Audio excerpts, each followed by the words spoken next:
Hi welcome to my channel. Telangana రాష్ట్రంలో ఉద్యోగులకు శుభవార్త. ఉద్యోగుల యొక్క 45 డిమాండ్లకు సానుకూలంగా ప్రభుత్వ నిర్ణయం. పూర్తి వివరాలు తెలుసుకుందాం. వీడియో చూసిన వాళ్ళు తప్పకుండా వీడియో లైక్ చేసి ఛానల్ని సబ్స్క్రైబ్ చేసుకోండి. 45 డిమాండ్లకు ఓకే చెప్పింది. చూడండి, సర్కార్ ముందు ఉద్యోగుల జేఏసీ మొత్తం 57 డిమాండ్లు అయితే ముందుంచింది. ఆర్థిక భారం లేని 45 డిమాండ్లను ఫస్ట్ అమలు చేయాలని రాష్ట్ర ప్రభుత్వం అయితే ఆలోచిస్తుంది.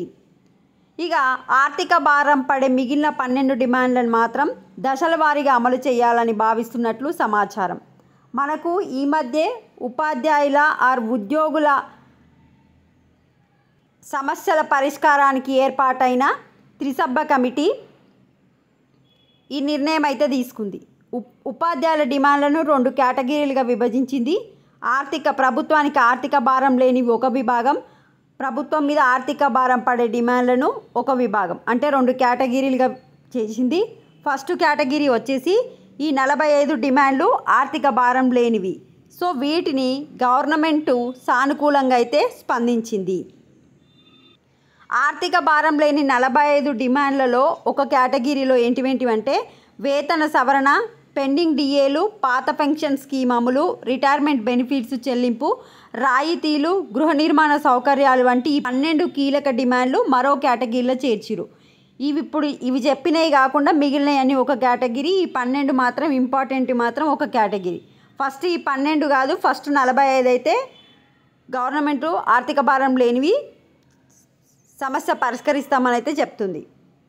1-2 డిఏలు ఇచ్చే ఛాన్స్. గత బీఆర్ఎస్ సర్కార్ చేసిన అప్పుల కిస్తీలు, వడ్డింపుల చెల్లింపులకు, స్కీముల జీతాలకు ప్రతి నెల 22,000 కోట్లు అవసరమవుతున్నాయని, కానీ 18,000 కోట్ల నుంచి 18,500 కోట్లు ఆదాయం మాత్రమే వస్తున్నందున ప్రతి నెల 4,000 కోట్లు లోటు బడ్జెట్ ఉంటుందని ఇటీవల సీఎం రేవంత్ రెడ్డి చెప్పారు. పరిస్థితిని అర్థం చేసుకొని ఉద్యోగులు సహకరించాలని ఇప్పటికే పలుమార్లు విజ్ఞప్తి చేశారు. ఈ క్రమంలో ఆర్థిక భారం పడే ఉద్యోగుల డిమాండ్లను దశల వారీగా పరిష్కరించే అవకాశం ఉందని భావిస్తున్నారు. ఇందుకు అనుగుణంగా అధికారులు రోడ్ మ్యాప్ రెడీ చేస్తున్నారు. సర్కారు బాకీ పడిన 5 డిఏలను విడుదల చేయాలని ఉద్యోగ సంఘాల ప్రధాన డిమాండ్గా ఉంది. ఇప్పుడున్న పరిస్థితుల్లో ఒకేసారి 5 డిఏలు అమలు చేయడం సాధ్యం కానున్న ప్రస్తుతం 1-2 డిఏలను రిలీజ్ చేయనున్నట్లు తెలిసింది. 2 డిఏలు ఇచ్చే అవకాశం ఉంది. 51% ఫిట్మెంట్ ఇవ్వాలనే ఉద్యోగుల డిమాండ్ కూడా ఆర్థికంగా భారం పడేదే. దీంతో పాటు సిపిఎస్ రద్దు చేసి పాత పెన్షన్ స్కీమ్ను పునరుద్ధరించాలనేది ఉద్యోగుల మరో ప్రధాన డిమాండ్గా ఉంది. కాంగ్రెస్ పార్టీ మేనిఫెస్టోలో హామీ ఇచ్చింది. దీంతో కాంగ్రెస్ అధికారంలోకి వచ్చినప్పటి నుంచి ఓపీఎస్ అమలు ఉద్యోగులు డిమాండ్ చేస్తున్నారు. ఈ డిమాండ్ అమలుతో ప్రభుత్వానికి ఇప్పటికిప్పుడు ఎలాంటి నష్టం లేదని ఉద్యోగ సంఘాలు చెప్తున్నా, దీని అమలు వల్ల రాష్ట్రంపై ఆర్థిక భారం తప్పదన్నది నిపుణుల వాదన.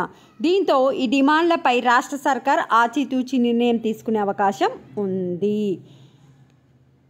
ఇది అప్డేట్. వీడియోని లైక్ చేయండి, ఛానల్ తప్పకుండా సబ్స్క్రైబ్ చేసుకోండి. Thanks for watching.